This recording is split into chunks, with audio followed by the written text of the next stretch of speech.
저희 로그라인명은 영화의 스포일러를 담고 있습니다. 네, 영화 속 한 줄에서 나를 만나는 시간. 안녕하세요. 저는 로그라인명의 주명입니다. 김PD입니다. 저희 항상 언제나 간단한 질문과 함께 시작하죠. PD님 그리고 여러분. 돈을 정말 많이 가질 수 있게 된다면 이루고 싶은 꿈이 있으신가요? 역시 돈 많은 백수가 되는 게 돈을 흥청망청 여기저기 쓰는, 그러면은 흥청망청 쓰면서 어디에다가 시간을 투자하고 싶어요? 저 근데 그 꿈이 있었어요. 정말 돈을 많이 갖게 된다면 공연 제작사를 하나 만들어서 오, 스케일이 커! 내 취향의 공연들을 올릴 수 있는 회사를 한번 만들고 싶다. 이게 꿈이었거든요. 제가 알기로는 PD님이 뮤지컬 이런 거 맞아요. 좋아하시죠? 네. 어떤 뮤지컬 제일 좋아하세요? 저는 대극장보다 중소극장을 좋아하는데 요새 되게 핫한 뮤지컬 있잖아요. 어쩌면 해피엔딩. 그것도 되게 좋아해가지고 그것도 한번 사가지고 국내 중소극장 제작사 여러분 여기에 있습니다. 여러분의 꿈을 실현시켜 주실 PD님이 여기에 있습니다. 돈 많이 벌어보도록 하겠습니다. 저는 이 질문을 또 다르게도 생각해도 될 것 같거든요. 자, 돈을 많이 가질 수 있게 된다면 뭐 막 하고 싶은 게 많잖아요. 그럼 좀 광범위하니까 또 다르게는 내가 돈만 있었으면 이뤘을 것 같았는 꿈? 요거에 대해서 생각해봐도 재밌을 것 같아요. 여러분은 어떠신가요? 내가 지금 돈만 있었으면 내가 예전에 이런 꿈이 있었는데 이뤘을 것 같다 라고 생각하시는 게 있는지 고민해보시면 좋을 것 같아요. 저도 사실 돈 많은 백수가 꿈이고요. 그 돈 많은 백수가 된다면 저는 자기 개발을 좋아하는 사람이라 이것저것 많이 배우고 다닐 것 같아요. 이것저것 정말 그냥 많이 배워보고 그중에서 내가 또 새로운 꿈을 꿀 수 있지 않을까? 그러니까 꿈을 찾기 위한 투자를 또 하게 될 것 같은 그런 생각이 좀 들긴 하네요. 네. 지체하지 않고 저희가 오늘 영화에 대해서 시작을 해보겠습니다. 네. 자, 오늘의 영화는 뭐죠? 위대한 개츠비입니다. 위대한 개츠비, The Great Gatsby, The Great, 정말 위대한 개츠비. 근데 이 영화에 반가운 얼굴들이 많이 등장하죠. 맞아요. 저희가 한 4개 에피소드 전인가? 에서 했었던 캐치 미 이프 유 캔 에서 나왔던 레오나르도 디카프리오를 못 벗어나겠어요, 여러분. 이 디카프리오와 그리고 스파이더맨으로 만났던 토비 맥과이어가 나오는 영화가 위대한 개츠비예요. 아직 안 보셨다면은 저희 캐치 미 이프 유 캔이랑 스파이더맨도 한번 보시면 좋을 것 같아요. 자, 그럼 위대한 개츠비에 대해서 우리가 이야기하기 전에 일단 간략하게 스토리를 얘기를 해야겠죠. 주인공은 이제 닉 캐러웨이라는 인물이 자기의 관점으로 그 사람의 시점으로 진행되는 영화이고 스콧 피츠제럴드라는 유명한 미국 작가 그 소설의 원작이 있는 영화이고요. 이 시기가 1920년대죠. 네. 1920년대 이 월스트리트 주식 채권업에 일하기 위해서 이 닉 캐러웨이라는 인물이 롱아일랜드로 이사를 가게 되는데 그 옆집에 굉장한 부호, 정말 상상할 수도 없는 규모의 집에 살고 있는 맞아요. 개츠비라는 인물이 있습니다. 근데 이 개츠비는 매일 밤 미스테리한 인물이에요. 매일 밤 성대한 파티를 여는 그런 집이에요. 거기에 닉이 초대를 받아서 드디어 사람들은 거의 실물을 보지 못한 약간 풍문으로 들은 것 같은 그런 모습의 개츠비를 실제로 만나게 돼요. 이 부호를. 맞아요. 그러면서 갑자기 이 개츠비와 친해져요. 옆집 부자 친구가 생긴 거예요, 닉은. 개꿀이네. 개꿀이죠. 많은 걸 누리죠. 막 좋은 차도 타고 다니고 뭐 맛있는 밥도 많이 같이 먹고 맞아요. 뭐 배도 막 엄청 멋있는 배도 타고 다니고 요트 같은 거 타고 다니고 뭐 그래요. 근데 이 개츠비가 사실은 닉의 친척인 데이지의 옛 애인이었고 그리고 사실은 그녀를 다시 만나고 싶어서 매일 밤 큰 파티를 열면서 나방이 불빛에 모여들듯이 유혹해. 막 유혹을 하고 있었는데 자기의 파티에 데이지가 와서 다시 만날 수 있도록 데이지는 오지 않았죠. 진짜 나방들만 왔잖아요. 네. 그렇게 그 자기의 사촌을 기다리고 있었다는 사실을 알게 돼요. 그래서 닉이 이 데이지와 개츠비의 만남을 또 주선을 하게 되죠. 다시 만나봐라 너의 옛 사랑을 하면서 근데 데이지가 이미 그 은퇴한 되게 섹시하고 부잣집 귀족 집안 출신인 톰 뷰캐넌이라는 또 니게 친구이기도 해요. 그 사람과 이미 결혼을 한 유부녀였기 때문에 이 사랑의 갈등이 생기고 그로 인해서 이제 비극적인 사건들도 맞이하게 되고 그런 이야기예요. 맞아요. 영화 보시고 어떠셨어요? 아, 이런 말 해도 될진 모르겠는데 해보세요. 진짜 맨 처음 봤을 때 위대한 개츠비가 되게 명작으로 알려져 있잖아요. 많은 사람들이 이야기하고 그쵸. 많은 사람들이 소설도 읽어봤고 네, 제목을 알고 있는. 그래서 저 좀 기대했는데 진짜 딱 한 번 처음 봤을 땐 너무 이런 거지 같은 내용의 영화가 왜 명작이지? 너무 쓰레기 같은데? 라고 생각을 했거든요. 어떤 점이 쓰레기 같았어요? 되게 그럴 만한 가치도 없는 여자 때문에 내 모든 것을 바치고 허망하게 죽음에 이르고 너무 집착하는 그 모습이 왜? 약간 설득이 안 됐다 그래야 되나? 그래가지고 처음에 계속 저 욕하면서 봤거든요. 처음에 볼 때. 아니 왜? 아 미친 거 아니야? 왜 저런 애 때문에? 아니 왜 자꾸 집착해? 막 이러면서 욕하면서 봤는데 이제 여러 번 돌려보면서 아 이게 이런 의미인가 보다라고 생각을 하니까 아 이래서 명작이라고 얘기를 듣는구나 라는 생각들이 조금 생기기 시작했달까? 그랬어요. 아 좋아요. 오늘 PD님의 이 의견이 어떻게 바뀌었는지 네. 다시 보면서 아 이게 왜 명작인지 좀 더 알 수 있을 것 같네요.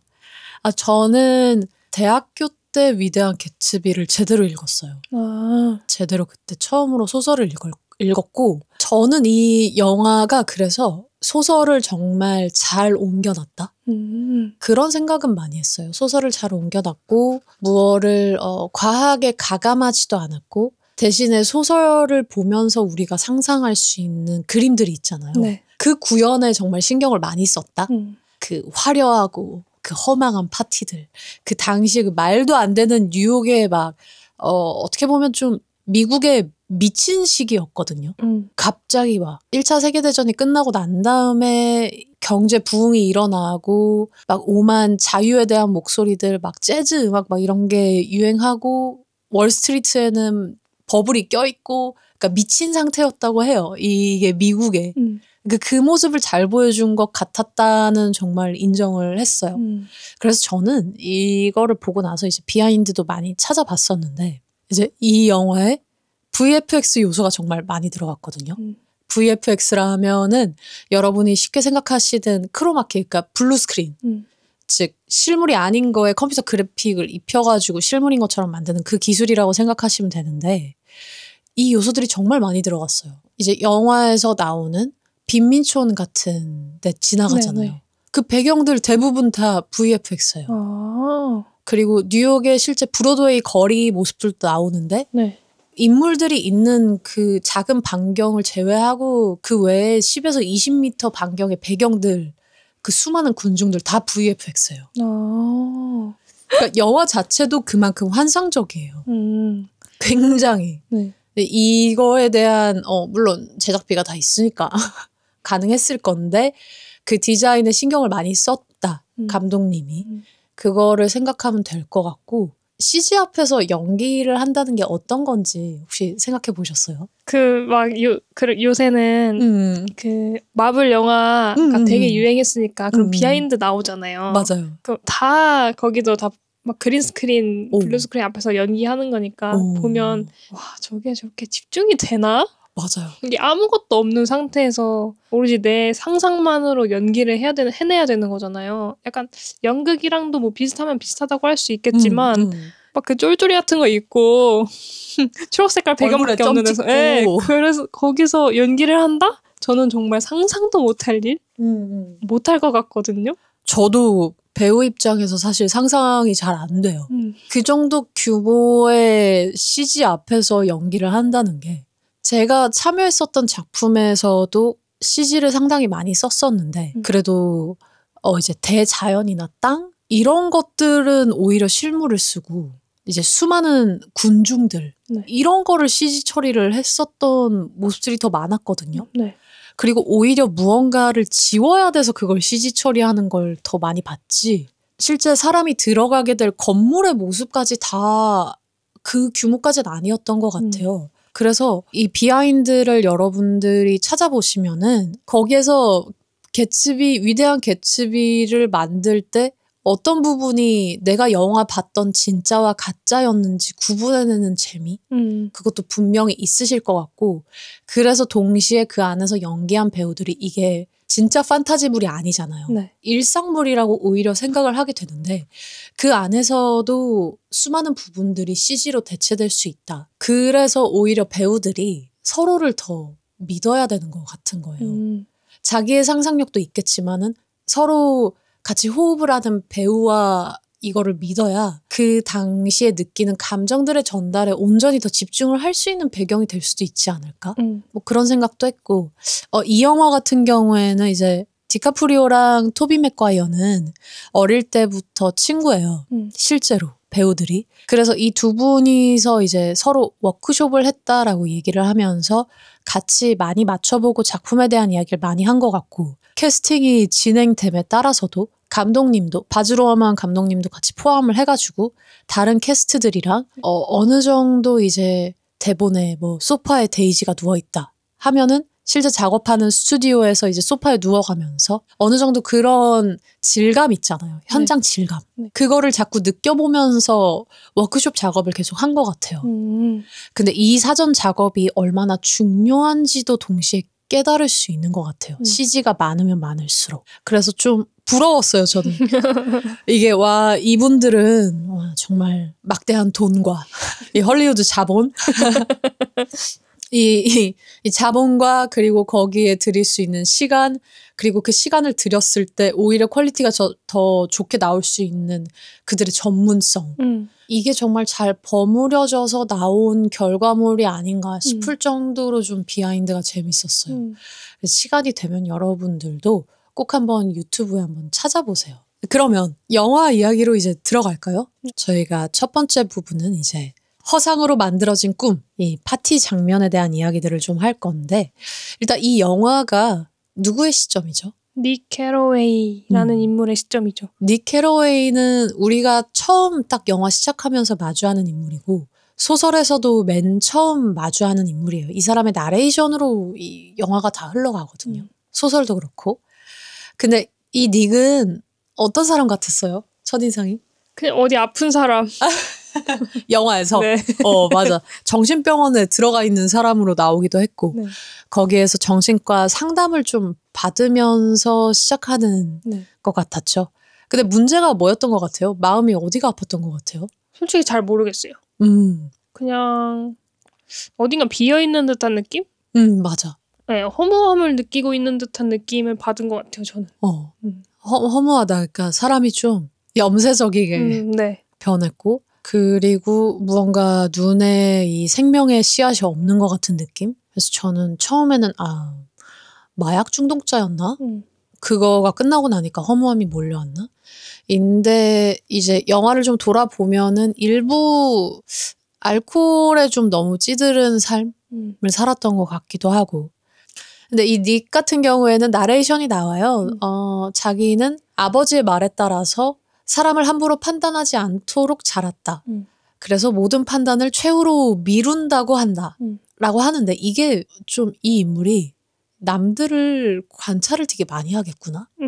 라는 생각도 했어요. 근데 생각을 해보면 이게 지금 닉의 시점에서 하는 이야기라고 했잖아요. 네. 그러니까 그 정도로 자기 의견을 강하게 내세우지 않는 사람이 해주는 얘기란 말이죠.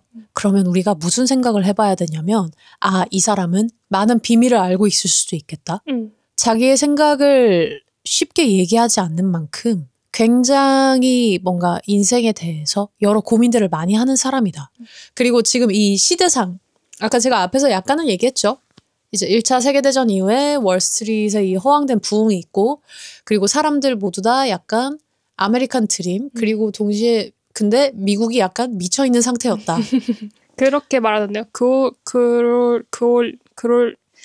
발음을 모르지만 으르렁거리는 20년대. Yes, growling. 네, growling 20s. growling 20s, roaring 20s. 네.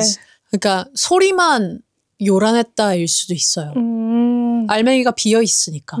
아니면 정말 알맹이도 꽉 차 있는 그런 엔진의 그 부릉하는 그런 소리 있죠. 그걸 네. 이제 growling, roaring이라고 할 수 있는데 그런 미국 그러니까 눈에 뵈는 게 없었다죠. 그쵸. 그냥 할 일을 타고 막 질주하는 눈에 뵈는 게 없었던 시대. 뵈는 게 없었던 시대. 이때 미국이 금주법이 있었대요. 근데 그 금주법이 있었던 거에 반해서 오히려 미국이잖아요. 네. 개개인의 이런 자유와 목소리가 얼마나 중요한 나라입니까? 그러니까 무언가를 금지를 해버리니까 더 먹죠. 맞아. 너무너무 더 먹죠. 오히려 그게 뭐라 해야 되지? 그 backfire 해가지고 부작용처럼 연쇄작용처럼 맞아. 사람들이 술을 더 먹는 시기가 돼버리고 그래서 뭐 재즈 음악 이런 것도 엄청 부흥하고 파티 문화 이것도 엄청 커진 것 같아요. 저희가 전쟁을 직접적으로 겪은 세대가 아니잖아요. 그래서 이해를 하려고 계속해서 노력을 해봐야 돼요. 저 허황되고 이 겉으로 엄청나게 화려한 게 있다면 언제나 빛이 있으면 그늘이 있으니까 그 사람들의 이 정신적인 감정적인 부분들이 얼마나 비어 있었을까. 결국 사람을 죽이고 막 그랬으니까 도덕적인 관념도 엄청 피폐해졌을 거고 까딱하면 그냥 이렇게 죽을 수 있는 거구나 하면서 이제 법과 그 바운더리 그걸 지켜야 된다라는 생각도 많이 무너졌겠죠. 그러니까 개인들이 내가 하고 싶은 거 그냥 해야 돼. 인생 너무 짧아. 잘못하다가 그냥 군대 끌려가서 죽어버릴 수도 있고 가족을 평생 못 볼 수도 있고 아니면 나는 멀쩡히 잘 살고 있는데 누가 침략해서 나를 죽여버릴 수도 있어. 나라가 망할 수도 있어. 이걸 겪은 거예요. 그래서 미친 미국이었다는 거예요. 미친 세계였을 거고 아마 1차 세계대전이 끝나고 난 다음에는. 네. 그래서 이거에 대한 반사작용으로 사회의 모습이 어떻게 변했는지 보면 좋을 것 같다. 근데 이제 어려운 이야기 그만할게요. 근데 이 시대상을 짚고 넘어가는 게 중요한 게 제가 영화를 처음 봤을 때 이해를 못했던 이유가 이 시대상에 대한 이해가 좀 떨어졌기 때문이었던 것도 있는 것 같아요. 왜냐면은 이 소설 자체가 그 당시의 시대상을 되게 잘 반영해놨기 때문에 되게 유명해졌던 거다 보니까 그 시대상에 대한 이해가 없으면 이 영화가 그래서 어쩌라고가 될 수밖에 그쵸. 없다라는 그쵸. 생각이 있어서 만약에 아직 안 보신 분들이 계시다면 이 시대상만큼은 1920년대 미국이 어땠는지 정도만 좀 알고 맞아. 보신다면은 좀 더 이해하기가 좀 쉬우실 것 같아요. 맞아요. 중요하긴 합니다. 근데 제가 이거를 어떻게 좀 더 와닿게 생각해 보시면 좋을까 하다가 이제 초반에 닉이 참석을 하는 파티. 쉽게 제목을 지어줄게요. 닉이 불륜 파티에 참석을 합니다. 그렇죠. 맞아요. 아까 앞에 나왔었던 그 톰이라는 인물이 데이지와 결혼을 한 사람이라고 했잖아요. 근데 머틀이라는 여자랑 정비소 와이프랑 바람을 펴요. 그래서 그 머틀이랑 바람을 이제 아파트를 하나 이렇게 구해놓고 비밀 장소 같은 거죠. 아지트. 거기에서 닉이 이제 실제 약도 하고 술도 먹는 그 파티 장면이 있어요. 근데 그 파티 장면에 이어서 닉이 창밖을 보면서 그 시대의 사람들이 각각 어떻게 그 아파트 촘촘이에 살아나가고 있는지 이거를 보면서 하는 대사가 있거든요. 요거를 잠깐 생각을 해보시면은 시대상을 이해하기 더 좋을 것 같은 게 닉이 마약에 취한 채로 막 계단 난간에서 막 트럼펫 부는 아저씨를 보는 흑인 여성 각각 아파트 집들에서 막 남자가 막 여자를 때리는 모습도 나오고 막 백인 남자와 흑인 여자가 약간 그 둘만의 그러니까 성매매 같은 그런 느낌의 모습도 나오고 여러 가지 모습들이 나와요. 근데 여기에서 닉이 딱 하는 대사가 나는 안에 있으면서 동시에 밖에 있었다. I was within and without 이라고 하는데 저는 이 말이 그 당시에 살았던 개인이 느끼는 기분 같았거든요. 그러니까 내가 지금 이 시대에 있는데 이 시대에 안에 있으면서 밖에 있었다. 그러니까 이렇게 살아가면서 제 3의 위치에서도 지금 살아가는 모습이 얼마나 허무하고 이게 알맹이가 없고 잘못된 건지를 보면서도 그 시대에 살아나가야 되는 거예요. 그게 얼마나 허무할까. 2025년 지금 요 시기에 그렇게 느끼실 수도 있어요. 여러 일들이 지금도 일어나고 있기 때문에. 그거에 대해서 우리라는 개인이 계속해서 내가 지금 이 시대에서 어떤 의미와 가치를 가져가면서 살아가야 하는 거지에 대한 고민을 좀 잘하게 해주는 장면이었던 것 같아요. 근데 이거는 끝에 가서 조금 더 이야기할게요, 저는. 근데 여튼 그렇게 닉이 이제 초반에는 등장인물들 쭉쭉쭉 나오면서 뭐 톰은 뭐 바람피는 사람이고 데이지가 있고 그리고 개츠비가 있고 이걸 알게 돼요. 그러다가 이제 개츠비의 초대를 받고 드디어 파티에 가게 되죠. 그 소문에 미친 파티. 광란의 파티.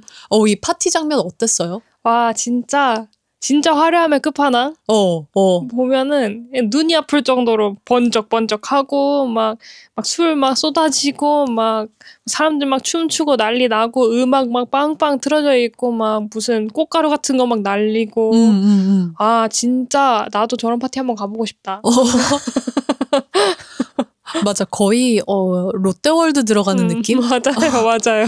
롯데월드 퍼레이드 하고 있는데 들어가는 느낌 딱? 맞아요. 근데 다들 술은 한 잔씩 먹고 있고 막 다 막 섞여서 놀고 있고 그렇다고 질 떨어지는 난교 파티 이건 아니었어요. 맞아요. 정말로 이제 파티였어요. 파티. 자, 그런 파티에 이제 닉이 가는데 닉이 거기에서 드디어 개츠비를 만나죠. 네. 이 개츠비는 심지어 모습을 잘 드러내지 않는다고 했어요. 이 파티에는 당시에 막 주요 뭐 정치계 거물들이든 배우들, 뭐 스포츠 스타들, 그냥 부자들 다 가는 파티인데 거기에서 개츠비를 찾기가 정말 어려워요. 아무도 개츠비를 본 적이 없다고 하죠, 심지어. 맞아요. 그냥 파티하고 있으니까 다 가서 노는 건데 이 호스트를 드디어 만납니다. 영화에 한 29분쯤 나와요, 여러분. 드디어 우리가 그때 디카프리오의 얼굴을 보죠. 명장면이잖아요. 야, 이 장면 정말 많이 밈이 됐었죠. 맞아요. 이 디카프리오의 뒤에서 불꽃이 팡 터지면서 딱 이거 진짜 이 영화 보지 않은 사람들도 다 아는 장면. 다 아는 장면이에요. 이 영화 실제로 보면서 한번 만나보세요. 개츠비는 모든 걸 다 이해하는 미소를 가지고 있었다라고 닉이 얘기했는데 PD님은 어떠셨어요? 그 미소가? 이 성대한 파티를 무료로 사람들한테 개방하는 거잖아요. 그러니까 거의 이 모든 것들을 다 준비할 수 있는 어마어마한 돈을 가진 사람이 개츠비인 거잖아요. 그래서 어떤 사람으로 나올까? 물론 디카프리오인 건 알지만 어떤 이미지로 나올까가 제일 궁금했는데 딱 그 장면 나오니까 이게 바로 부자구나. 이 엄청난 여유, 이유 있는 여유가 너무 잘 드러나서 부럽기도 하고 이 사람이 그냥 개츠비다라고 믿을 수밖에 없었을 것 같아요. 맞아. 언젠가 당연히 못 만나겠지만 레오나르도 디카프리오를 만나면 저는 그 컷, 딱 그 샴페인 잔을 살짝 올리면서, 그러니까 인사하듯이 올리면서 미소를 짓는 그 컷, 그거 몇 번 연습했는지 물어보고 싶어요. 왜냐면 그거 한 번에 나올 수 있는 그게 아니에요. 우리가 디카프리오 영화는 일단 캐치 미 이프 유 캔을 리뷰를 했지만 살면서 지금 시대에 레오나르도 디카프리오라는 배우의 연기를 못 본 사람들이 전 없을 거라고 생각해요. 근데 그 배우가 그러한 미소를 그 어떠한 영화에서도 지었는지 생각을 잘 해보시면 될 것 같아요. 따뜻한 사람을 연기할 때도, 그러니까 자기가 뭔가 기쁜 그런 걸 모습을 묘사할 때도 과연 그런 표정을 지은 적이 있는지 이 영화 한정에서 나오는 디카프리오의 모습이거든요.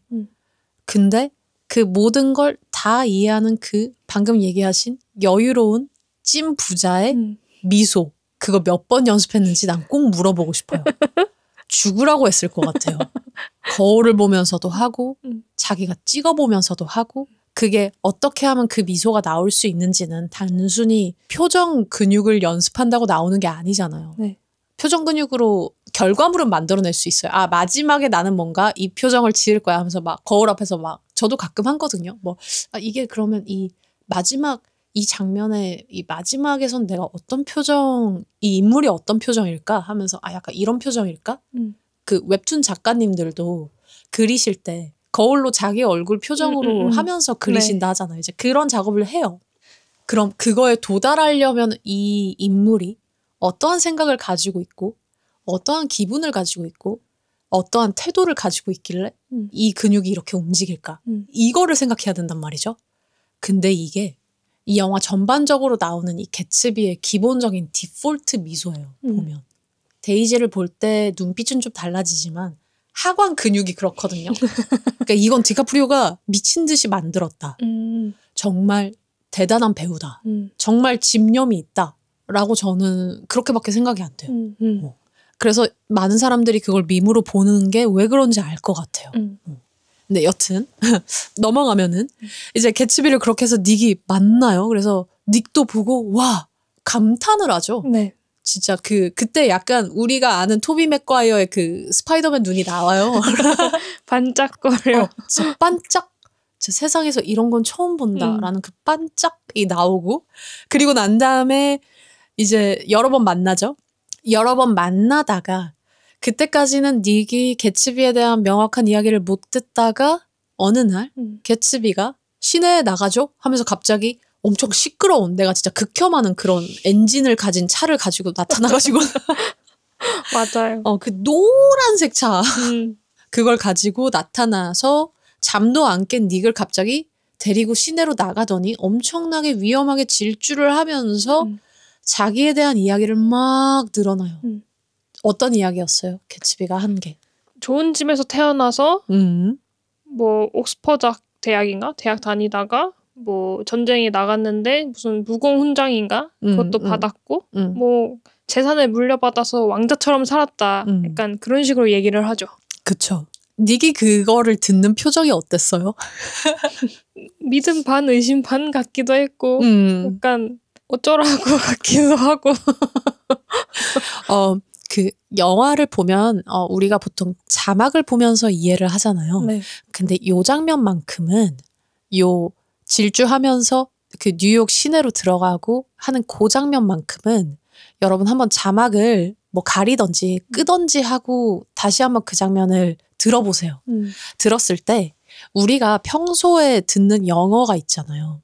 그 평소에 듣는 영어가 제일 저는 좀 스탠다드한 느낌의 발음이 로버트 다우니 주니어인 것 같거든요. 아이언맨? 네. 아이언맨이 하는 영어를 그냥 들어보세요. 그랬을 때 사람이 좀 뭔가 똑똑하고 교육받은 것 같고 좀 뭔가 알맹이가 있고 이런 느낌이 드는 느낌의 발음이에요. 네. 로버트 다우니 주니어가.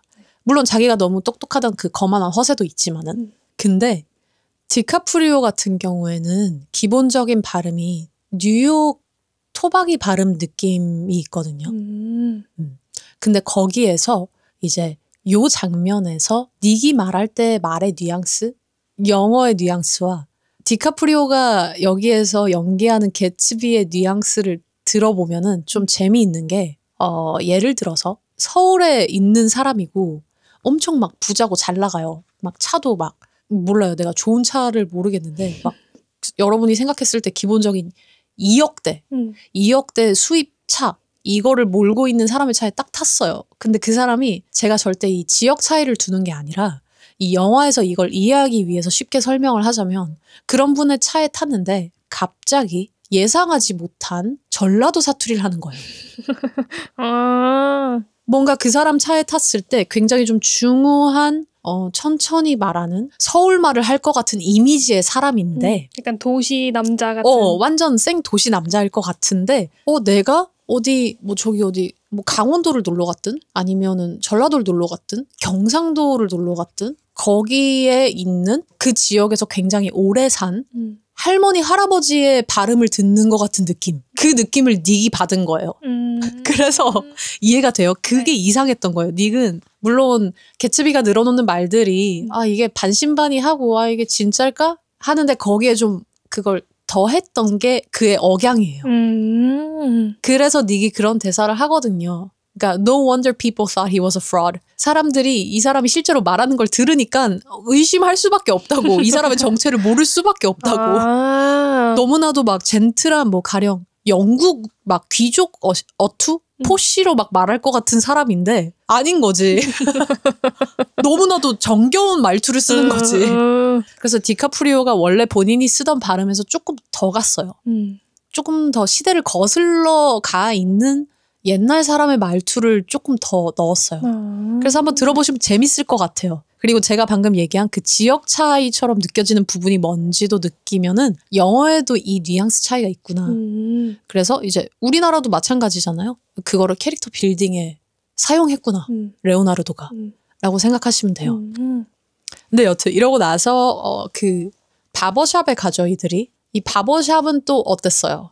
또 신기했죠? 그 액자 슬탁 이래 사람 딱 나오고 우리 들어갈게 하니까 닥치더니 갑자기 비밀의 문이 쫙 열리면서 비밀의 파티가 다 마치 개츠비와 비밀의 방 닉 캐러웨이와 비밀의 방 이런 느낌으로 쑥 들어가는데 누가 봐도 좀 뒷거래 장소 같은 느낌?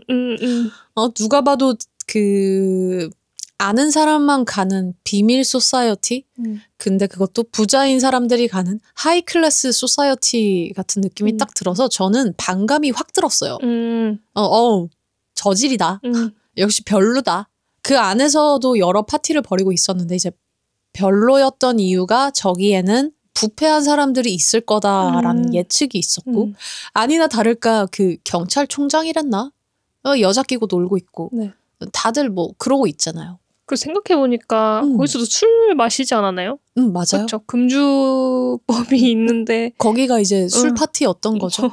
그 금주법이 있으니까 오히려 언더의 그런 지하 세계의 모임들에서 이제 돈 얘기하고 술 먹고 오만 거래가 오갔겠죠.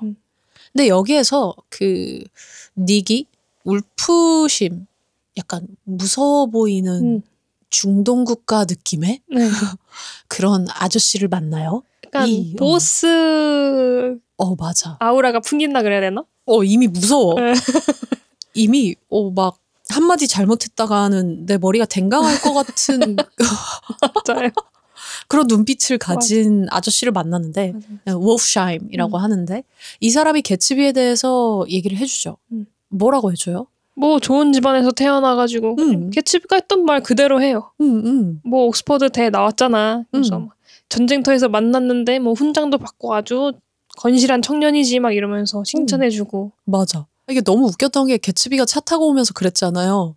이제 도착하면은 거기에 내가 아는 사람이 있는데 그 사람이 나에 대해서 얘기를 해주고 나에 대해서 공증을 해줄 거야. 근데 그 말 그냥 똑같이 듣잖아. 맞아요. 저 듣고 너무 산티 내는 거 아니야? 너무 개츠비한테 돈 받은 티 내는 거 아니야? 그걸 너무 느껴져가지고. 이미 둘이 너무 베푼데? 당연히 얘 편일 것 같은 사람을 불러다가 얘에 대해서 공증을 해주니까 이거를 그래서 믿으라는 거지. 안 믿으면은 혼난다는 거지. 협박 같았어. 맞아요. 거기에 이제 닉이 가게 되고 또 그런 모습들도 보게 되죠. 자, 그럼 여기서 우리가 좀 해볼 수 있는 질문이 있는 것 같아요. 과연 개츠비는 누구인가? Who is Gatsby? 누군 것 같아요? 뭔가 딱 여기를 딱 봤을 때 지금까지 봤을 때는 돈은 많은데 그런 느낌이었어요. 약간 그런 지위는 없지만 돈은 많아서 약간 옛날 우리나라도 양반에 돈 주고 사는 것처럼 좀 그렇게 과거 세탁을 좀 하고 싶어하는 사람인가? 라는 느낌? 여기는 조선시대 후기인가? 저도 동의해요. 맞아. 그죠? 네. 아니 일단 사기꾼은 말이 많아요. 그래서 나는 개츠비가 물론 뭐 소설은 알고 있었지만 개츠비의 캐릭터가 굉장히 좀 얍삽하고 가벼워졌나? 이 뭔가 이미 사기꾼의 느낌이 너무나도 물씬 풍겨나는 이 느낌? 그리고 전 일상생활에서도 그렇게 생각하거든요. 일상생활에서도 이런저런 사람들 만날 때 자기에 대한 얘기가 너무 많으면 저는 좀 의심해요. 이 사람이 나한테 지금 원하는 게 있다? 아니면 이 사람이 무언가 본인이 캥기는 게 있으니까 삶에 있어서 아니면 부끄러운 게 있고 그러니까 말이 많은 거다. 그래서 말을 너무 장황하게 하거나 특히 자기 자신에 대해서 내가 뭐 사실 이런 것도 했었고 저런 것도 했었고 막 모험담 있잖아요. 네. 그게 과하게 많으면 전 좀 의심해요. 그게 물론 그 이후에 진짜로 그게 사실인 사람들도 있어요. 그래서 그냥 좋은 대화, 재밌는 대화를 위해서 말하는 사람들도 있겠지만은 여기에서 이 개츠비는 태도도 그렇고 여러분들이 받아들이시기에도 좀 닉을 몰아넣죠. 은근히. 맞아요. 몰아넣어놨어요. 그리고 동시에 굉장히 자기가 부자이고 대단한 사람. 그러니까 자기가 노바디가 아니다. 나 그냥 뜬금없이 생겨난 노바디가 아니라 나는 이런저런 걸 했던 다른 소명을 가지고 태어난 그런 사람이다. 나도 대단한 사람이다. 근데 본인 입으로 나 대단한 사람이야 말하기는 힘드니까 나는 뭐 부잣집에서 태어났고 이렇게 해서 로열티처럼 살았고 뭐 등등등등 얘기를 하면서 이거에 대해서 공증을 할 사람을 만나게 해줄게 해서 만나서 저 사람은 이렇고 그러하다 하니까 닉이 그래서 어떻게 내가 지금 판단을 해야 되지? 라고 좀 혼란스러워하죠. 근데 또 닉도 아까 얘기했잖아요. 맨 처음에. 판단을 안 하려고 하니까 또 거기에 그대로 있어요. 그런 사람인가 보다. 그런 사람인가 보다. 근데 내가 이걸 믿는 게 이 사람한테 왜 이렇게 중요할까? 라는 의심을 과하게 하지 않죠. 저 같으면 이미 했을 텐데. 그래서요? 그렇군요. 그래서요? 닉은 그렇게 하면서 세상 구경을 정말 많이 한 것 같아요. 근데 우리가 개츠비가 과연 누구일까에 대한 생각은 점점 더 보면서 이제 알아가게 되죠. 자, 그 알아가게 되는 큰 사건 중 하나가 저희의 다음 주제, 큰 제목인 개츠비와 데이지, 그리고 사랑과 집착입니다. 자, 이제 사랑이 나왔어요, 여러분. 사랑과 집착이 나왔어요. 이미 예측하실 수 있겠죠? 이 다음 이야기를 좀 그렇게 보시면 될 것 같은데, 데이지가, 개츠비의 전 여친이라고 했잖아요. 네. 지금은 데이지는 이미 결혼을 했고. 근데 이 데이지를 만나고 싶어서 사촌인 닉한테 이제 개츠비가 부탁을 합니다. 그래서 데이지랑 만나게 되죠. 그러면서 이 개츠비가 왜 이 파티들을 만들었는지, 그리고 왜 이렇게 허황되고 크게 만들었는지를 알게 돼요, 닉이. 그 이유가 뭐였죠? 데이지가 파티에 오길 바라면서 매일 밤마다 돈을 쏟아 부었죠. 그쵸. 미친놈이죠. 소문이 나길 바라면서. 진짜로. 이 전략을 어떻게 생각해요?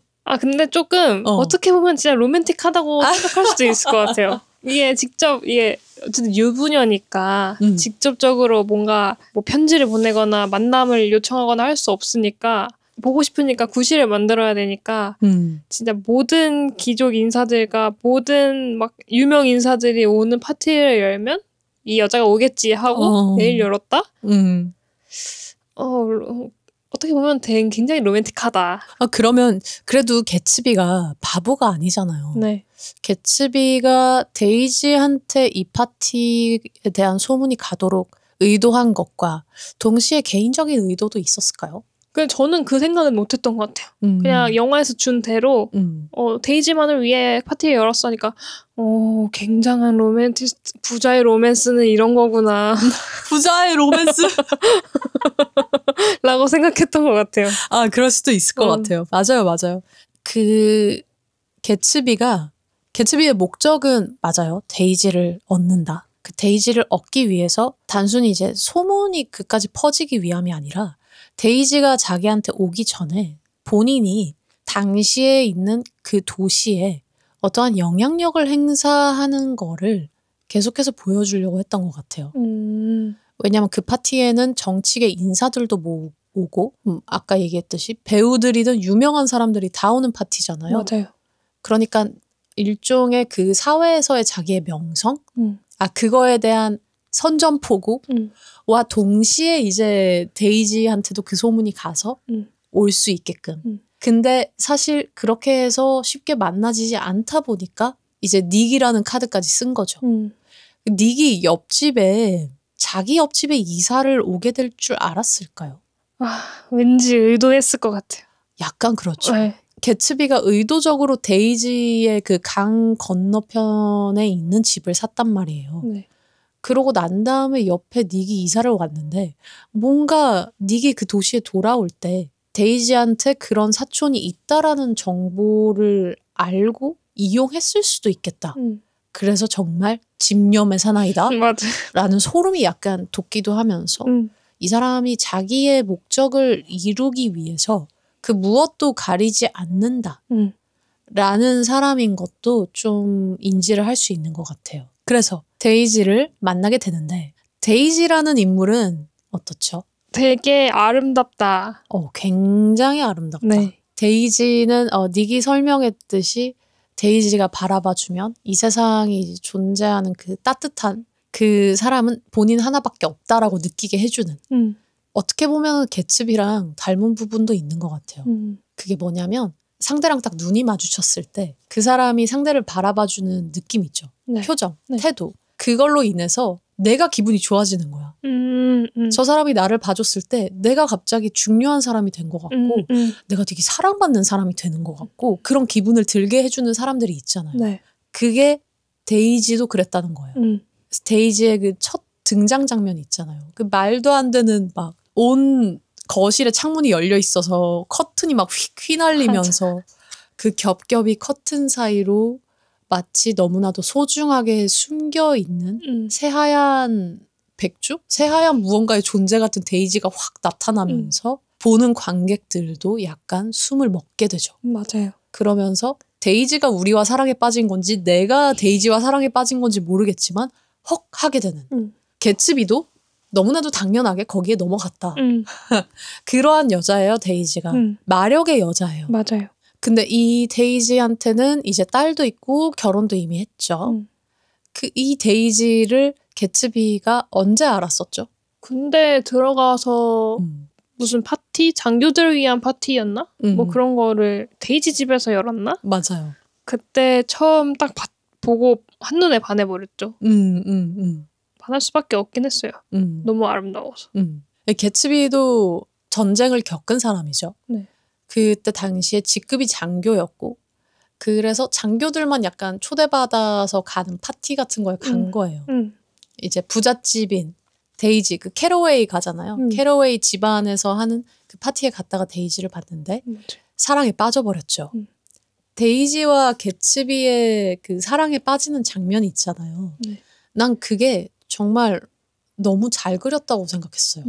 나중에 가서 나왔지만은 개츠비가 데이지를 보고 그런 생각을 했대잖아요. 아, 이 사람과 사랑에 빠지면 모든 게 끝난다.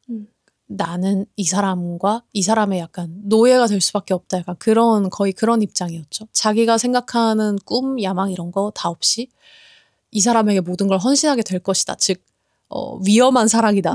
라는 걸 인지를 하고도 데이지와 사랑에 빠집니다. 전쟁을 한 다음에 개츠비가 돌아오지 않았어요. 맞아요. 돌아오지 않아서 5년이라는 시간이 흐르고 데이지는 결혼을 하게 되죠. 부잣집 자제니까. 다른 부잣집 남자와 만나서 결혼을 하게 되죠. 그렇게 해서 둘이 헤어졌다가 지금 개츠비가 갑자기 부자가 돼서 나타난 거거든요. 맞아요. 아, 정말. 그러한 불륜 스토리예요, 여러분. 불륜이죠. 네. 이렇게 해가지고 나타나서는 개츠비는 데이지와 함께 가자고 얘기해요. 나랑 함께 하자 이제. 이혼해라. 넌 나와 있어야 된다. 라고 얘기를 하고 여기에 데이지는 뭐라고 해요?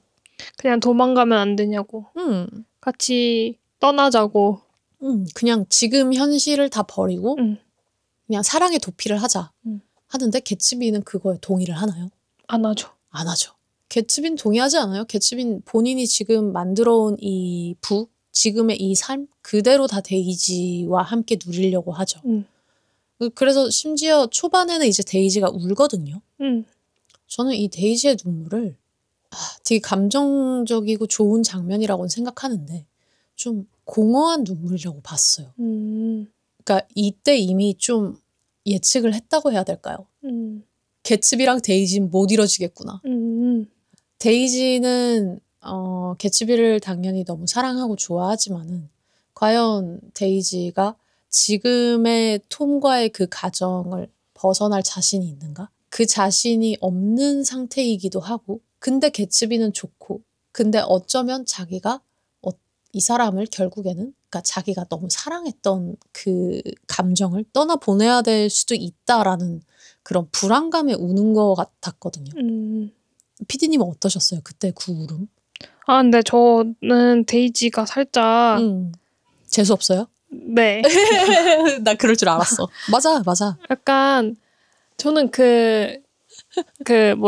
누구야? 개츠비 집에서 막 옷 막 던져주고 막 신나 있다가 갑자기 우는 거 보고 어떤 느낌이 들었냐면 왜 이제야 부자가 됐냐 약간 따지는 것 같은 느낌이었어요. 왜 이제 나타났냐? 네, 그러니까 왜 이제 나타나냐도 아니고 네가 원래부터 이렇게 돈 많고 그랬으면은 잘생기고 나만 사랑해주는 너를 사랑할 수 있었을 텐데 왜 이제야 부자가 돼서 나타나가지고 지금 난 남편도 있고 딸도 있는데 나보고 어떡하라고 약간 이런 식으로 그런 감정이 좀 벅차서 흘리는 눈물 같았다 그래야 되나? 아, 그쵸. 그러니까 자기는 결정을 못 내릴 것 같다.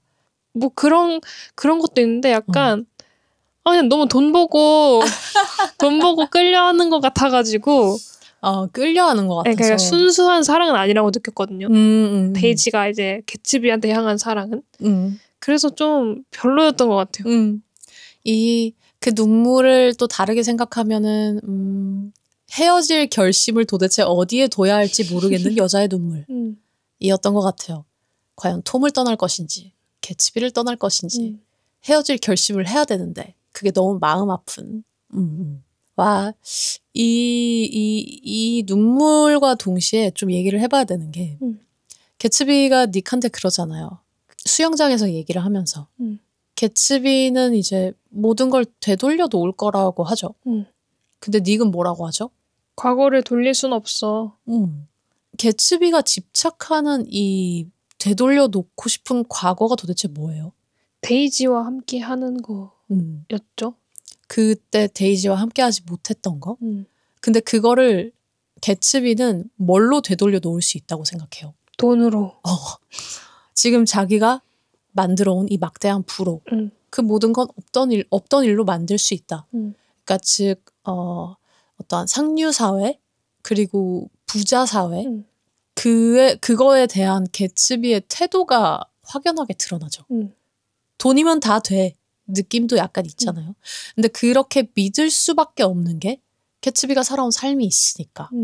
그 개츠비가 살아온 삶이 도대체 뭐였죠? 이제 진짜 이름도 밝히면서 얘기를 하죠. 제임스 게츠라는 진짜 이름으로 가난한 부모 밑에서 태어나서 나는 이 운명이 아니라 좀 더 위대한 사람이 될 운명을 갖고 있으니 이건 내 삶이 아니야 하고 도망쳐 나와서 이제 온갖 사건들을 겪는 그런 삶들을 살아오죠.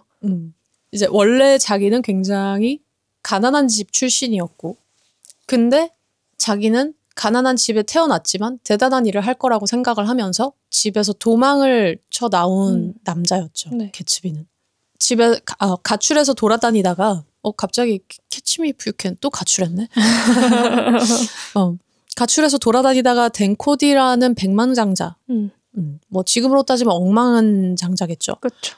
부자 할아버지를 만나가지고 그 사람한테서 이 상류 사회의 사람들이 어떻게 행동하는지 돈 많은 집안의 그 태도란 게 뭔지 그런 걸 다 배우고 난 다음에 이제 자기도 그중 하나가 될 수 있다라고 생각을 하고 돈을 이제 모을 방법들을 해요. 그 사이에 이제 전쟁에 참여를 했었던 거고 데이지를 만났던 건데 그땐 빈털털이었죠. 맞아요.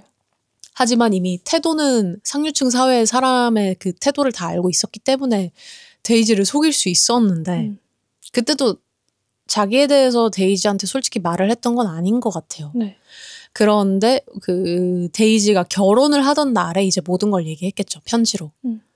내가 이렇게 해서 돈을 모은다고 너한테 돌아가지 못했다. 이제 돈을 다 모았으니 함께 하자. 했는데 데이지는 이제 부모님의 말을 거스르지 못하죠. 그래서 결국 톰이랑 결혼을 이미 해버립니다. 마치 자기가 부자이기만 했으면은 데이지를 진작에 잡을 수 있었다라는 생각도 분명 갖고 있을 것 같아요. 그래서 완전 개츠비에게 데이지는 도대체 뭐였을지를 좀 생각해보면 좋을 것 같거든요.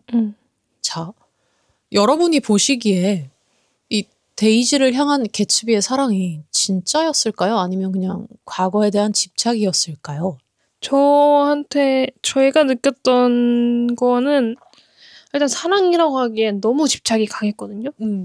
그러니까 이게 어느 정도 그녀를 사랑한다면 그녀 입장을 조금 받아들일 줄도 알아야 되는데 그게 아니라 네가 하는 모든 말은 틀렸다. 약간 이런 태도로 일관했다 그래야 되나 개츠비가? 그러니까 데이지가 함께 도망가자고 했을 때 만약 그 모든 것들이 데이지를 위한 거였다면 그걸 포기할 줄도 아는 것도 사랑이라고 생각하거든요. 근데 그게 아니라 아니 너는 여기서 나와 함께 살아야 돼라는 그 강압적인 태도를 딱 봤을 때 맞아. 뭔가 사랑이라기보다는 데이지가 꿈 그 자체고 그녀가 있어야 뭔가 내가 꿈꿨던 모든 삶이 완성된다. 약간 부속품 중에 하나처럼 생각했던 것 같기도 해요.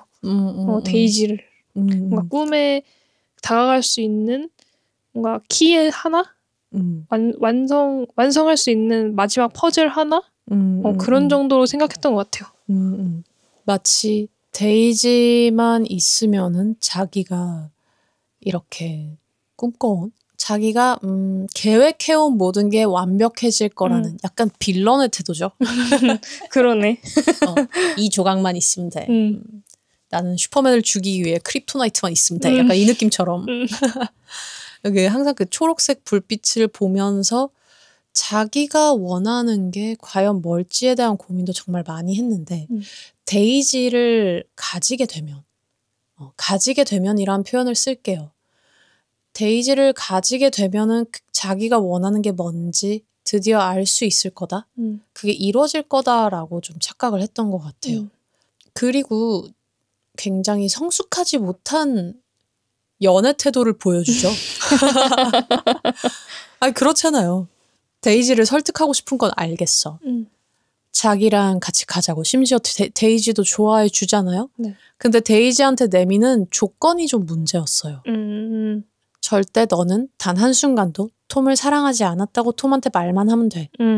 였잖아요. 네. 데이지는 아니 그냥 도망가자. 우리 이렇게 사랑하니까. 만약에 이때 도망을 갔으면 둘이 잘 됐을 수도 있어요. 그렇죠. 차라리. 그냥 그렇게 정말 사랑이라는 거를 쫓으면서 사는 모습이 될 수도 있었는데 개츠비는 욕심이 과했죠. 그리고 자기가 사랑하는 사람에 지나간 사람에 있어서 아니면 현 남편에 있어서 어떤 생각들을 자꾸 강요했던 게 비호감스러운 모먼트가 아니었나 라고 생각해요. 그래서 저희가 이게 왜 이렇게 개츠비가 그거에 집착하는지 더 고민을 하게 만들긴 해요. 굉장하거든요. 맞아요. 눈물까지 흘린단 말이에요. 거의 막 슬퍼하면서 진짜 그러지 않았습니까? 데이지가 톰이랑 함께한 그 5년이 다 거짓이었다고 말만 하면 돼. 그러면 모든 건 괜찮아질 거야 하면서 되게 상처를 본인이 받은 것처럼 행동을 한단 말이에요. 개츠비가. 일종의 자격지심도 분명히 있고 그렇기 때문에 그 얼마나 많은 돈을 가지고 있던지 간에 마음의 빈 공간이 큰 사람이라는 게 정말 많이 드러났다라는 생각이 좀 들었어요. 넘어가 볼까요? 네. 그래서 결국에는 데이지가 개츠비랑 얘기를 하다가 개츠비한테 이 가스라이팅을 당해서 결전의 날이 다가와요. 데이지의 집에 모두가 모이고 거기에는 데이지의 남편 톰, 닉, 조던 프로님 그리고 개츠비까지 다 모이죠. 이 톰은 이미 개츠비를 의심하고 있잖아요. 네. 그죠? 톰 같은 경우에는 모든 걸 정복해야 되는 남자예요.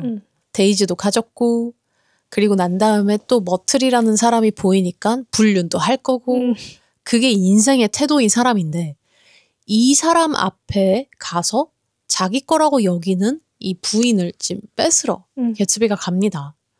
근데 개츠비가 이 모든 걸 원활하게 하기 위해서 데이지한테 직접 말하라고 하죠. 그게 제일 깔끔할 테니까. 톰이 데이지한테는 뭘 어떻게 하지 못할 테니까. 만약에 어떻게 한다면 내가 옆에서 지켜줄 거야. 뭐 이런 태도도 있고. 그렇게 해서 부추기는데 데이지가 말을 못해요. 이 데이지의 태도 어땠어요? 너무 싫다. 네. 근데 난 좀 이해가 갔어. 그러니까 뭐가 이해가 갔냐면 현실적으로 데이지도 개츠비를 너무 사랑하고 너무 마력의 남자이고 본인에게 그런 건 다 알지만 진짜 나를 대입해서 생각해보면은 나를 다시 대입해서 생각해보면 어때요? 진짜 내가 데이지 입장이야. 근데 저는 조금 아닌 건 아니라고 할 줄도 알아야 된다고 생각이 들어요. 그러니까 이게 개츠비를 그만큼 사랑해. 그러면 개츠비를 선택할 줄도 알아야 되고 아니 그럼에도 불구하고 내가 가정이 이미 있는 사람이고 여기에 대한 죄책감이 강하다고 하면은 개츠비를 덜어낼 내칠 줄도 알아야 되는데 그 약간 우유부단함이 저는 좀 이해가 안 됐어요. 와, 이 우유부단함이라고 하는 게 데이지라는 인물을 생각했을 때 데이지가 영화 완전 초반에 닉한테 하는 말이 있거든요. 이게 당시 시대의 여성들이 가지고 있는 생각이라는 것, 가지고 있는 생각이었다고도 생각이 되는 게 데이지가 닉한테 딸아이가 태어났을 때 난 차라리 I wish she was a fool. 차라리 그냥 걔가 바보이길 바랬어.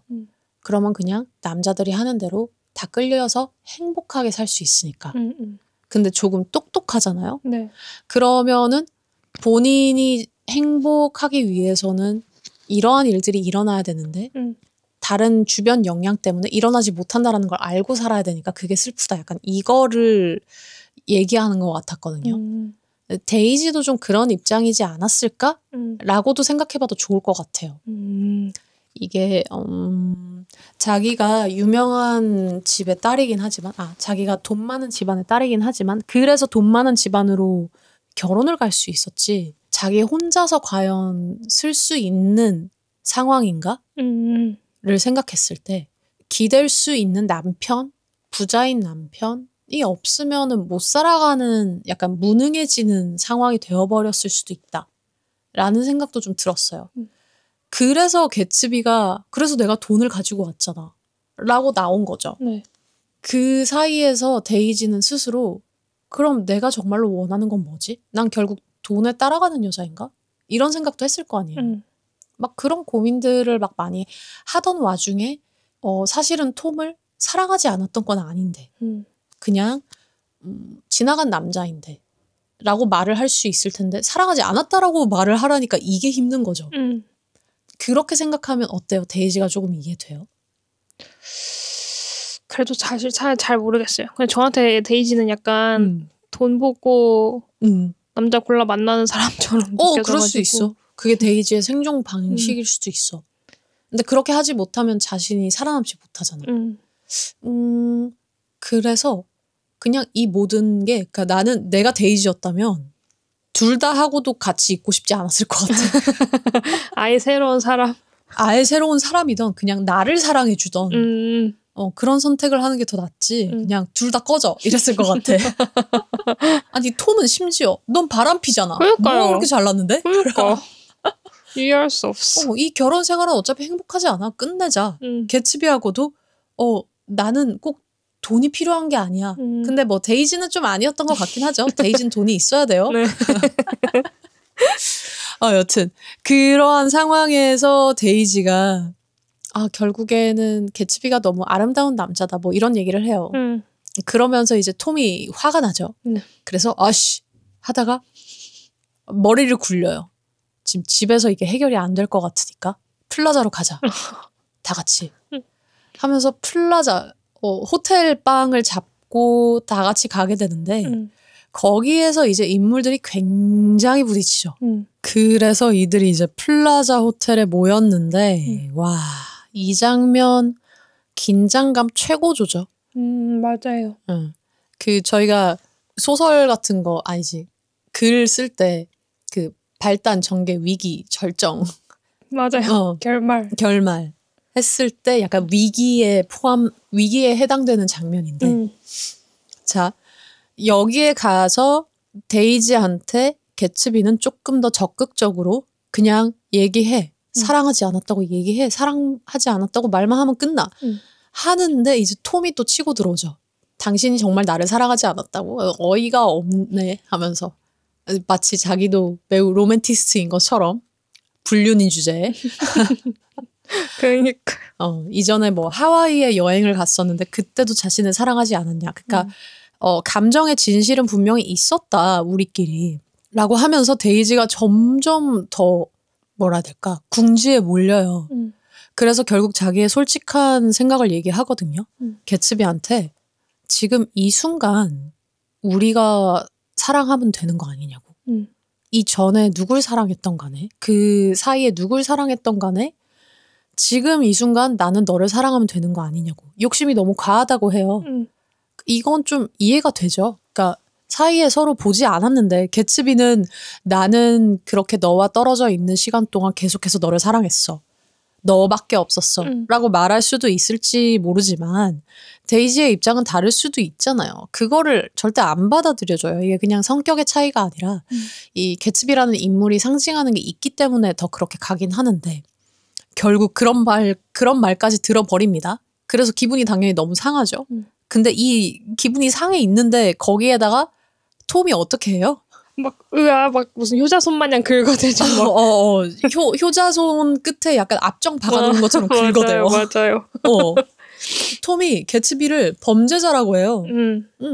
개츠비가 이미 마음에 안 들었던 톰은 개츠비에 대한 뒷조사를 엄청 했습니다. 맞아요. 그러면서 너의 부는 가짜야. 너의 지금 돈은 가짜이고 너는 사기꾼이고 너랑 나는 태생이 달라.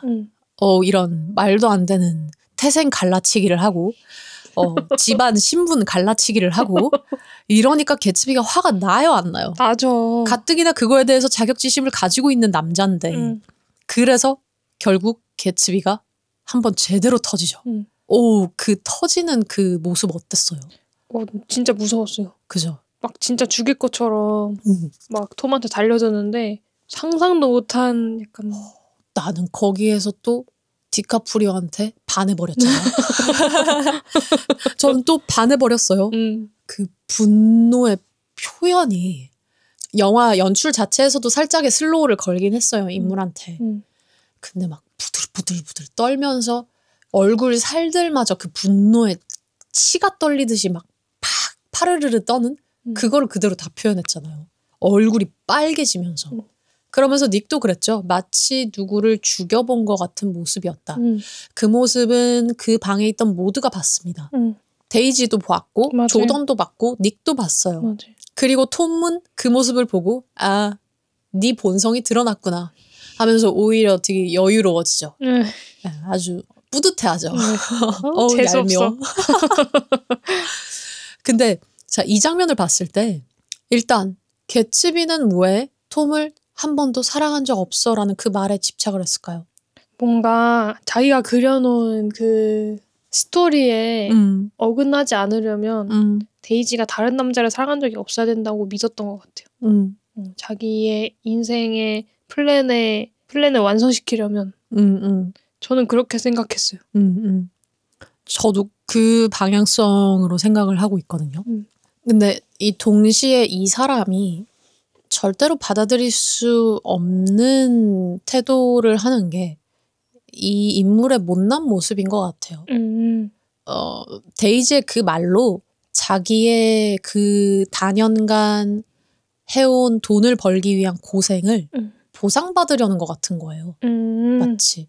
그래서 데이지가 그 말을 인정하지 않으면 자기가 데이지만 바라보고 그 삶을 살아왔다는 게 거짓이 되는 것 같은 거죠. 근데 자기가 데이지를 사랑하는 그 마음만큼은 절대 거짓이 아니라고 철석같이 믿고 있잖아요. 네. 찰떡같이 믿고 있다 이거 나쁘지 않은 표현인 것 같은데 찰떡같이 믿고 있잖아요. 네. 그래서 그 말에 이렇게 미친 듯이 집착을 하지 않았을까라는 생각을 했고 그리고 사실 진짜 결과론적으로 재산만 보면은 톰도 개츠비도 다 부유한 사람이에요. 돈이 많죠. 그리고 개츠비가 조금 더 부유한 사람인 것 같아요. 톰은 은퇴한 폴로 플레이어. 그렇죠. 폴로 선수잖아요. 그냥 자기 가문의 힘을 입어서 잘 살고 있는 남자니까 자기가 만들어낸 게 없어요. 오히려. 근데 개츠비는 다 자기가 만들어낸 자수성가의 아이콘처럼 나오잖아요. 이렇게 했을 때 이 톰과 개츠비의 차이는 뭐 과연 우리가 뭐 당시의 신분, 집안 차이 뭐 이런 걸로 봐야 될까요? 어떻게 봐야 될까요? 그런 것 같아요. 제가 느꼈을 때는. 그리고 신분의 차이? 신분의 차이? 네. 그럼 데이지는 그 신분이란 거에 더 신분이란 걸 더 중요하다고 생각하는 여자였던 걸까요? 제가 생각한 데이지는 돈도 중요하고 명예도 좀 중요하게 생각했을 것 같아요. 이게 개츠비와 톰의 집도 차이가 있는 게, 톰이 사는 집은 그 전통적인 부자들, 대대로 부자였던 사람들이 사는 동네라면은 그 반대편에 있는 개츠비는 신흥 부자들, 막 졸부들이 사는 곳이었잖아요. 그런 걸로 봐서도 뭔가 데이지는 그냥 그 대대로 내려오는 그 부자의 그런 명성과 명예를 조금 안고 있고 싶었을 것 같기도 해요. 왜냐면 자기 집안도 그런 사람이니까. 맞아요. 맞아. 이거를 나 스스로에 대입해서 생각했을 때도 그런 생각을 가질 수도 있겠다라는 느낌이 들어서 전 놀랐어요. 이게 뭐냐면 졸부인 사람을 바라볼 때와 뭐 대대로 뭐 집안이 좋다를 바라볼 때 저는 스스로에 대해서 이걸 발견을 했거든요. 이 영화를 보면서. 데이지가 생각하는 것처럼 나도 과연 생각하게 될까? 나도 누군가를 바라볼 때 지금은 분명히 자유 경쟁 사회란 말이에요. 네. 그래서 스스로 무언가를 읽어냈다라는 건 굉장히 중요해요. 그런데 개츠비 같은 경우에는 이게 명예롭게 번 돈이냐 아니냐를 따졌을 때 데이지도 알았을 것 같아요. 이렇게 갑자기 부자가 되기엔 좀 어렵다. 즉, 좀 불명예스러운 방법으로 돈을 벌었을 수도 있다.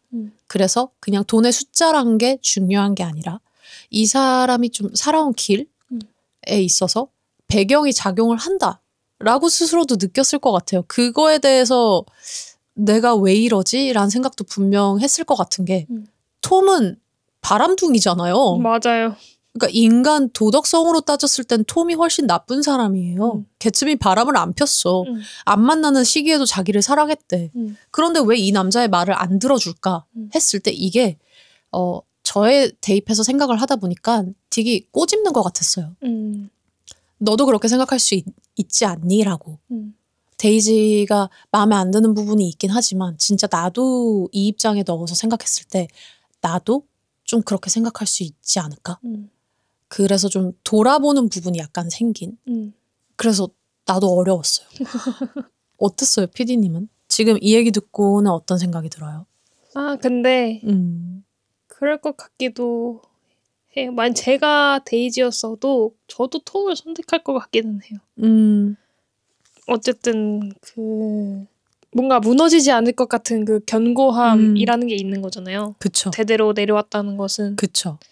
그 안정감이 아무리 이 사람이 뭐 도덕적으로 안 좋은 타락한 그런 사람이라고 할지언정 어차피 개츠비도 그렇게 좋은 쪽으로 돈을 번 게 아니라는 걸 알고 있다면 어차피 비슷한 선상이니까 그치. 그럴 때 고른다고 한다면 난 그냥 좀 더 안전한 곳을 선택할래가 될 수밖에 없다는 생각도 있어요. 맞아요. 이게 진짜 생존 방식이에요. 어쩔 수 없잖아요. 생존 방식이라는 거는 어쩔 수 없어요. 그렇다고 데이지가 당장 혼자서 길거리 나앉을 수 없는 상황이란 말이에요.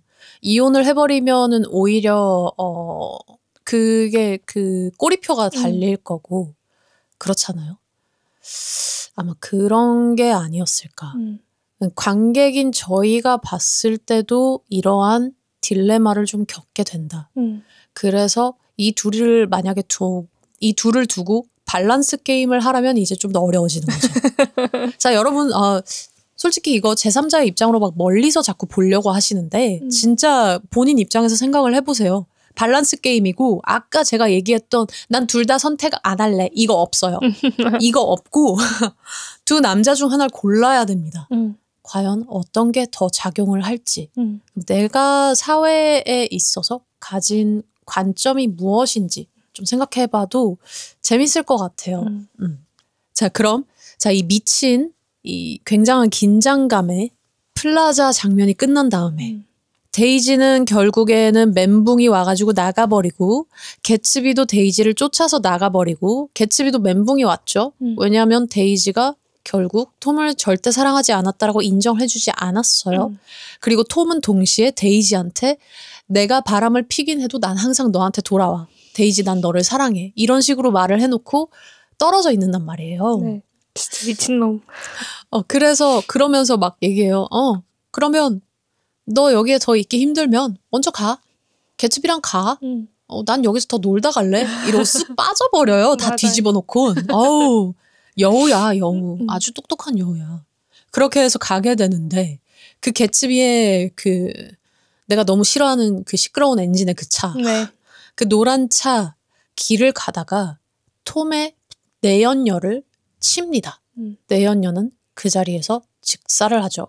직사를 하고 그 차는 뺑소니로 도망을 가요.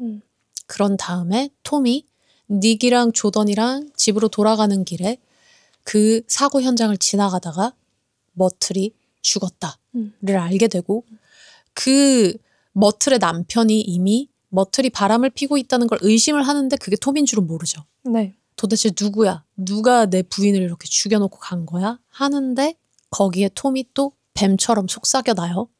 개츠비의 차였다. 그래서 개츠비일 것이다. 어쩌면 바람핀 것도 개츠비일 수도 있다. 어우 진짜 간사해. 간사해. 그렇게 해서 불륜까지 덮어 씌워버려요. 그러고 난 다음에 집에 돌아갔는데 이제 데이지는 집으로 들어가 버리고 개츠비는 데이지와 어떻게든 대화를 해서 설득을 하고 괜찮다 하려고 기다리고 있고 톰은 집에 들어가죠. 네. 그 닉이랑 개츠비랑 따로 만나게 되고 근데 여기에서 그 바로 마당에서 닉도 이제 분노를 해요. 개츠비한테 어떻게 사람을 죽일 수 있냐고 사람을 죽이고 어떻게 도망갈 수 있냐고 막 화를 내는데 개츠비가 말실수를 하나 하죠. 내가 운전을 잘못했어가 아니라 그녀가 운전을 잘못한 게 아니야. 막 그런 식으로 얘기하잖아요. 그냥 그 여자가 뛰어들어서 그랬던 거지 하고 정정을 하려고 하는데 닉이 알게 되죠. 머틀을 죽인 건 즉 운전을 하고 있던 핸들을 잡고 있던 사람은 데이지였다. 개츠비가 지금 이거를 본인이 그 죄를 본인이 이제 운전했다라고 덮어 씌워 주려고 한다. 그 상황을 알게 되는데 그러고 나서 닉이 또 하나의 장면을 목격하게 돼요. 그 뷰캐넌가 쪽으로 해가지고 들어갔다가 데이지가 톰한테 자기가 운전을 했고 자기가 그 여자를 죽였다라는 걸 자백한 것 같은 모습이었죠. 맞아요. 근데 거기에 대다고 톰은 또 어떻게 해주고 있어요? 위로를 해주고 있죠. 너 잘못 아니야. 내가 다 해결해 줄게. 뭐 개츠비의 예상을 깨고. 자기의 불륜녀, 자기의 내연녀를 지금 현 부인이 죽였는데 그 내연녀는 내가 모르는 사람이라고 경찰한테도 말하고는 거기 앉아서 데이지를 감싸주고 있어요. 맞아요. 와, 이제 그러고 난 다음에 개츠비가 어차피 옆집이니까 개츠비는 이 상황을 모른 채로 데이지를 기다리다가 집으로 돌아오고 그러다가 닉이랑 마주치게 돼서 닉한테 데이지가 전화가 꼭 올 거야 하면서 나 밤새서 데이지가 전화 오는 것까지 기다릴 건데 나랑 같이 있어줘 라고 하죠. 네. 닉이 결국에는 개츠비의 찐 탄생 스토리까지 다 듣게 됩니다. 개츠비란 사람이 정말 누군지 그 앞에 말했던 댄 코드 얘기부터 시작해서 그 모든 것 여기에서 이 교통사고 그리고 머틀의 죽음 데이지의 이해할 수 없는 이 행동들 이걸 다 보고 나서 저희가 생각할 수 있는 게 질문들을 던져볼게요. 개츠비가 막 덮어 씌워주려고 차도 막 닦고 있거든요. 닉은 도망가라고 하는데. 네. 근데 개츠비는 왜 데이지의 죄를 대신 자기가 덮어 씌워줬을까요? 그 역시 이것도 그거랑 일맥상통한 것 같아요. 내 꿈이 더럽혀지지 않았으면 좋겠다. 완벽하게 완성돼야 하는 나의 미래와 나의 꿈과 나의 인생에 그런 오점은 남길 수 없다. 아마 그것마저도 돈으로 덮으려고 했겠죠. 돈으로 해결하면 돼. 걱정하지 마 데이지. 그냥 사고 잘못된 시간 잘못된 장소에서 일어난 일일 뿐이야. 라고 한 사람의 죽음을 덮으려고 하고 그리고 데이지는 도대체 왜 톰한테 사실대로 말했을까요?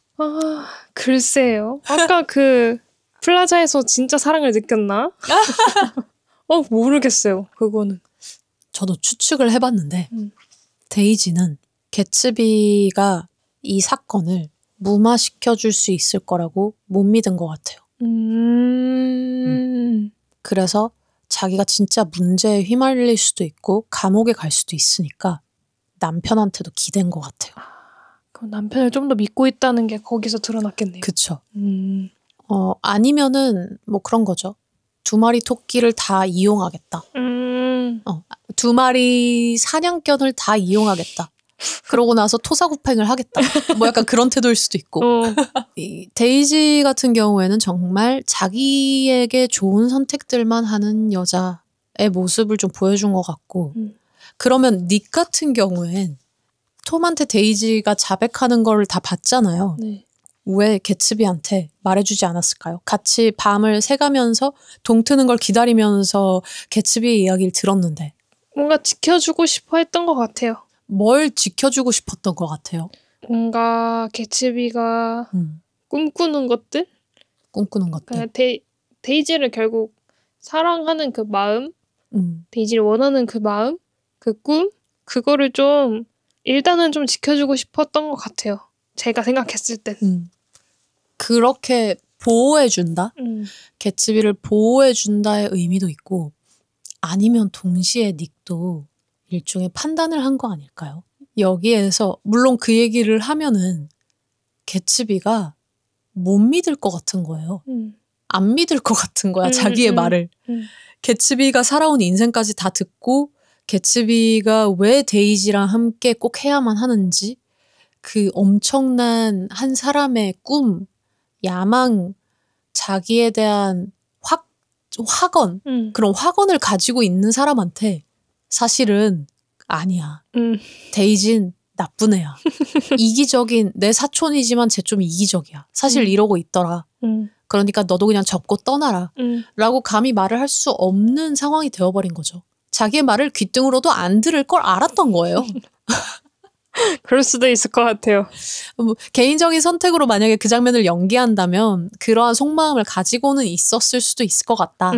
라고 생각을 하고 그런데 그 외로는 저도 피디님 생각이랑 동의를 해요. 보호해주고 싶어서.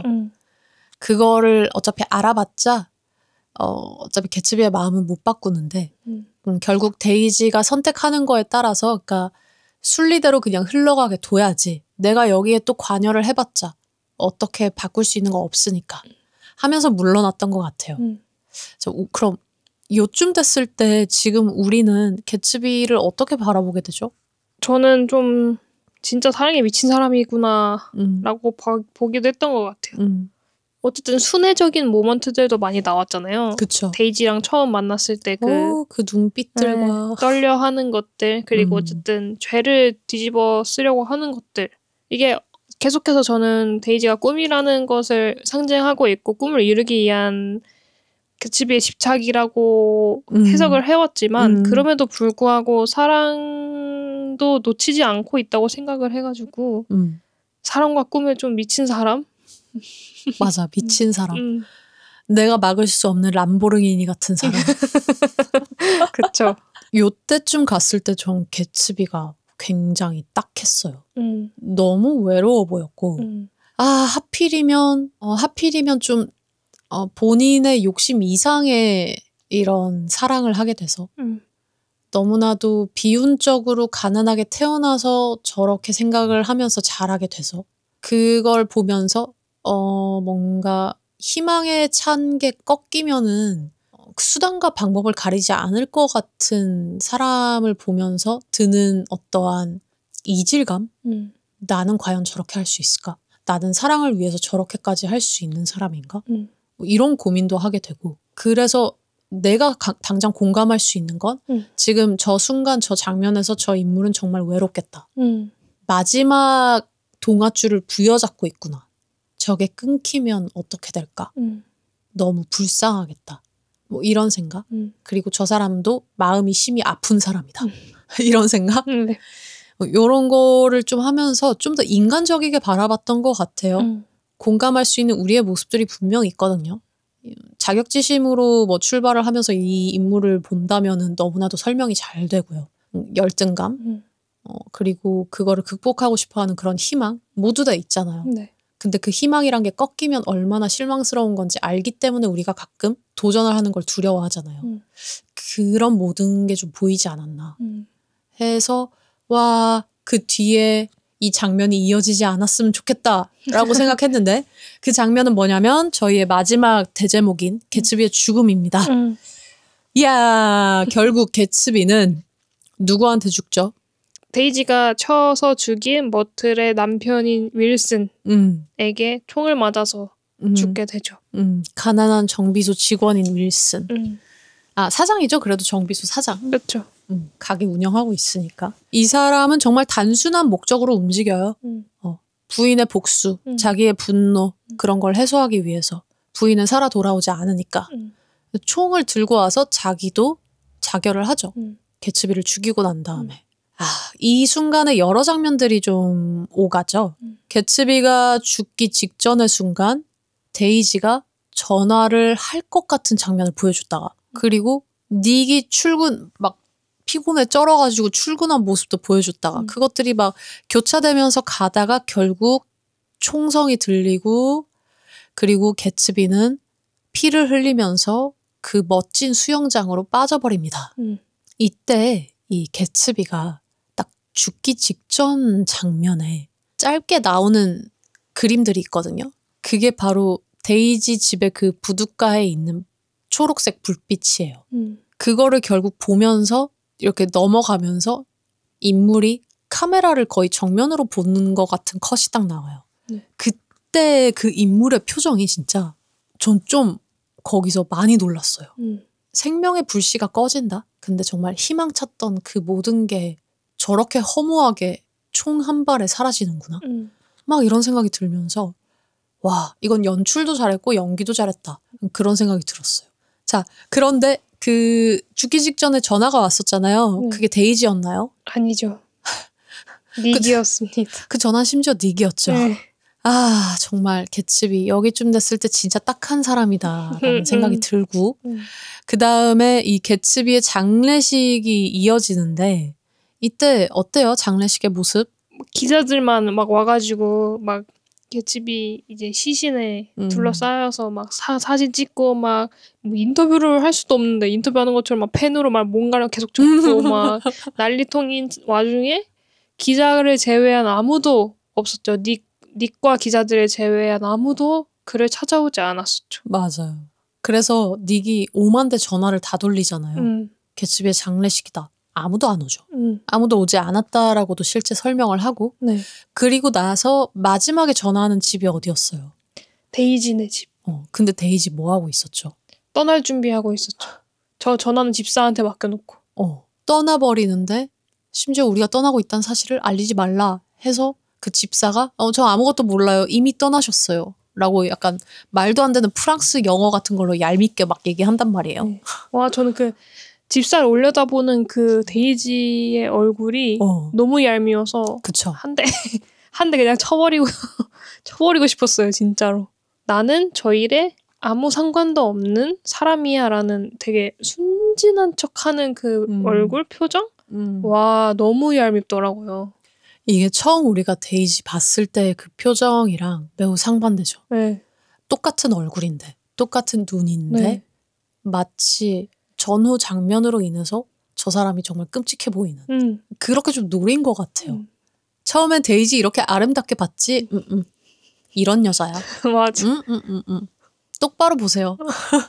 그거를 그 클로즈업으로 확실하게 맞아요. 보여줬던 것 같아요. 아, 근데 그래서 개츠비가 결국 끝까지 데이지를 믿었던 이유가 뭘까요?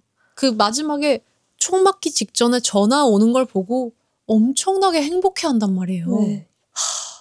진짜 그래서 그가 딱 죽을 때 그래도 데이지는 나한테 전화를 했어. 근데 내가 지금 죽을 뿐이야. 이렇게 받아들인 걸까요?